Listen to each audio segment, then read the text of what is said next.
ಇನ್ ಮುಂದೆ ಗೃಹ ಜ್ಯೋತಿ ಯೋಜನೆಯನ್ನ ಯೂಸ್ ಮಾಡ್ಕೊಳ್ತೀನಿ ಅಂದ್ರೆ ಸ್ನೇಹಿತರೆ ಮರು ಅರ್ಜಿಯನ್ನ ಸಲ್ಲಿಕೆಯನ್ನ ಮಾಡಬೇಕು ಅಂತ ಹೊಸದಾಗಿ ಸಿಎಂ ಆಗಿರುವಂತಹ ಡಿ.ಕೆ. ಶಿವಕುಮಾರ್ ಅವರು ಒಂದು ಖಡಕ್ ಹೇಳಿಕೆಯನ್ನ ನೀಡಿದ್ದಾರೆ ಸ್ನೇಹಿತರೆ. ನೀವು ಹೊಸದಾಗಿ ಗೃಹ ಜ್ಯೋತಿ ಯೋಜನೆಗೆ ಎಲ್ಲಿ ಹೋಗಿ ಅಪ್ಲೈ ಅನ್ನ ಮಾಡಬೇಕು, ಯಾವ್ಯಾವ ಡಾಕ್ಯುಮೆಂಟ್ಸ್ ಗಳನ್ನ ತಗೊಂಡು ಹೋಗ್ಬೇಕು, ಈ ರೂಲ್ಸ್ ಅನ್ನ ಮಾಡೋಕೆ ಏನ್ ಕಾರಣ, ಅದರ ಕಂಪ್ಲೀಟ್ ಮಾಹಿತಿಯನ್ನ ಈ ವಿಡಿಯೋದಲ್ಲಿ ತಿಳಿಸ್ಕೊಡ್ತೀನಿ ಸ್ನೇಹಿತರೆ. ಅದಕ್ಕೂ ಮುಂಚೆ ನಮ್ಮ ಚಾನಲ್ಗೆ ತುಂಬಾ ಜನ ನೋಡ್ತಾ ಇದ್ರೆ ಸಬ್ಸ್ಕ್ರೈಬ್ ಆಗ್ತಾ ಇಲ್ಲ, ದಯವಿಟ್ಟು ಸಬ್ಸ್ಕ್ರೈಬ್ ಆಗಿ ವಿಡಿಯೋನ ಪೂರ್ತಿಯಾಗಿ ನೋಡಿ ಸ್ನೇಹಿತರೆ.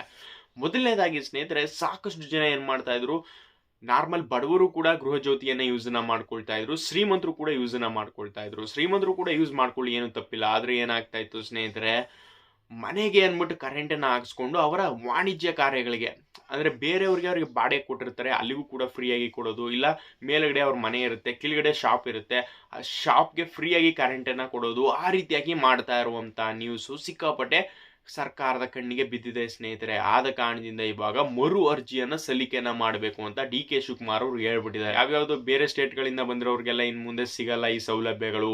ಕೇವಲ ನಮ್ಮ ಕರ್ನಾಟಕದಲ್ಲಿ ಯಾರಿಗೆ ವೋಟಿಂಗ್ ಪವರ್ ಇರುತ್ತೆ ಅವ್ರಿಗೆ ಮಾತ್ರ ಈ ಸೌಲಭ್ಯಗಳು ಸಿಗಬೇಕು ಅನ್ನುವಂತ ಒಂದು ಮಹತ್ವದ ಹೇಳಿಕೆಯನ್ನ ನೀಡಿದ್ದಾರೆ ಸ್ನೇಹಿತರೆ.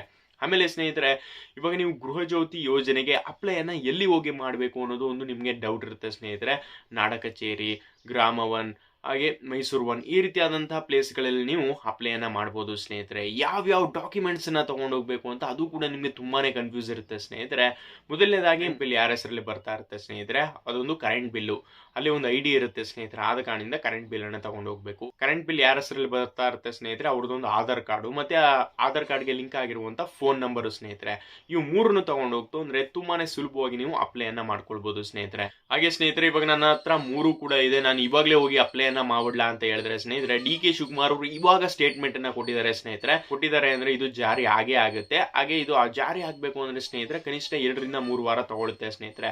ಗೃಹಲಕ್ಷ್ಮಿ ಯೋಜನೆಗೂ ಕೂಡ ಅಪ್ಲೈ ಅನ್ನ ಮಾಡಬೇಕು ಅಂತ ಅದು ಕೂಡ ಒಂದು ಸ್ಟೇಟ್ಮೆಂಟ್ ಅನ್ನ ಕೊಟ್ಟಿದ್ರು ಸ್ನೇಹಿತರೆ. ಅದರ ಜೊತೆಗೆ ಇದನ್ನು ಕೂಡ ಎರಡನ್ನೂ ಕೂಡ ಒಟ್ಟಿಗೆ ನೀವು ಪ್ಲೇ ಮಾಡ್ಕೊಂಡ್ರೆ ತುಂಬಾನೇ ಸುಲಭ ಆಗುತ್ತೆ ಸ್ನೇಹಿತರೆ. ಹಾಗೆ ನೀವು ದುಡ್ಕಕ್ ಹೋಗ್ಬೇಡಿ ಸ್ನೇಹಿತರೆ. ಈ ಟೈಮಲ್ಲಿ ನಮ್ಮ ಸುಮಾರು ಮೈಸೂರು ಕಡೆ ಏನ್ ಮಾಡ್ತಾ ಇದಾರೆ ಸ್ನೇಹಿತರೆ, ಆಧಾರ್ ಕಾರ್ಡು, ರೇಷನ್ ಕಾರ್ಡು ಇವನ್ನೆಲ್ಲ ತಗೊಂಡು ಹೋಗ್ಬೋದು. ಅವರು ಜಾಸ್ತಿ ಓದಿರಲ್ವಲ್ಲ, ಅವ್ರ ಹತ್ರ ಏನ್ ಮಾಡೋದು, ಬೆಳ್ಳಿಡ್ತಾ ಇದೀವಿ, ಬಯೋಮೆಟ್ರಿಕ್ ಅನ್ನ ಮಾಡ್ತಾ ಇದೀವಿ, ಕೊಡಿ 50 ರೂಪಾಯಿ ಮಾಡ್ಕೊಡ್ತೀವಿ ಅಂದ್ಬಿಟ್ಟು 50 ರೂಪಾಯಿ ಇಸ್ಕೊಂಡು ಒಂದು 5 ನಿಮಿಷ ಅವ್ರದ್ದು ಆಧಾರ್ ಕಾರ್ಡ್ ಇಟ್ಕೊಂಡು ಯಾವ್ದಾವ್ದು ವೆಬ್ಸೈಟ್ಗಳೆಲ್ಲ ಹಾಕೊಂಡು ಹಂಗೆ ಕೊಟ್ಟಿ ಕಳಿಸ್ತಾ ಇದಾರೆ ಸ್ನೇಹಿತರೆ. ಮೋಸ ಹೋಗಕ್ ಹೋಗ್ಬೇಡಿ ಸ್ನೇಹಿತರೆ. ಇನ್ನೂ ಕೂಡ ಅಪ್ಲಿಕೇಶನ್ ಇಲ್ಲೇ ಹೋಗಿ ಹಾಕ್ಬೇಕು ಅನ್ನುವಂಥ ಸ್ಟೇಟ್ಮೆಂಟ್ ಅನ್ನ ಎಲ್ಲೂ ಕೂಡ ರಿವೀಲ್ ಅನ್ನ ಮಾಡಿಲ್ಲ ಸ್ನೇಹಿತರೆ. ಒಟ್ಟಿನಲ್ಲಿ ಅಪ್ಲೈ ಅಂತೂ ಮಾಡೋದು ಖಂಡಿತವಾಗಿ ನಿಜನೇ ಸ್ನೇಹಿತರೆ. ಬಟ್ ಇನ್ನೂ ಕೂಡ ಅನೌನ್ಸ್ಮೆಂಟ್ ಆಗಿಲ್ಲ ಇಲ್ಲೇ ಹೋಗಿ ಅಪ್ಲೈ ಅನ್ನ ಮಾಡಬೇಕು ಅಂತ. ದಯವಿಟ್ಟು ತಾಳ್ಮೆಯಿಂದ ಇರಿ, ಇನ್ನೊಂದು 2 ವೀಕ್ ಒಳಗಡೆ ಎಲ್ಲ ಅಫಿಷಿಯಲ್ ಆಗಿ ನ್ಯೂಸ್ ಬರುತ್ತೆ ಸ್ನೇಹಿತರೆ.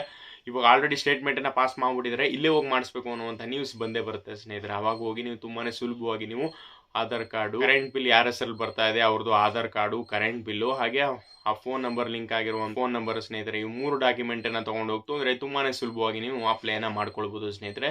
ಆದಷ್ಟು ದುಡ್ಕಕ್ಕೆ ಹೋಗ್ಬೇಡಿ. ನಾನೇ ಅಫಿಷಿಯಲ್ ಅಪ್ಡೇಟ್ ಬಂದಾಗ ಖಂಡಿತವಾಗ್ಲೂ ವಿಡಿಯೋ ಮಾಡಿ ತಿಳಿಸ್ಕೊಡ್ತೀನಿ ಸ್ನೇಹಿತರೆ. ಹಾಗೆ ಇದೇ ಥರ ಗೃಹಲಕ್ಷ್ಮಿ ಯೋಜನೆ, ಹಾಗೆ ಗೃಹ ಜ್ಯೋತಿ ಯೋಜನೆ, ಹಾಗೆ ಸರ್ಕಾರದಿಂದ ಯಾವುದೇ ಅಪ್ಡೇಟ್ಗಳು ಬಂದರೂ ಸಹ ಈ ಚಾನಲಲ್ಲಿ ಆಗ್ತಾ ಇರ್ತೀನಿ ಸ್ನೇಹಿತರೆ. ತಪ್ಪದೆ ಸಬ್ಸ್ಕ್ರೈಬ್ ಅನ್ನ ಮಾಡ್ಕೊಳ್ಳಿ. Thanks for watching.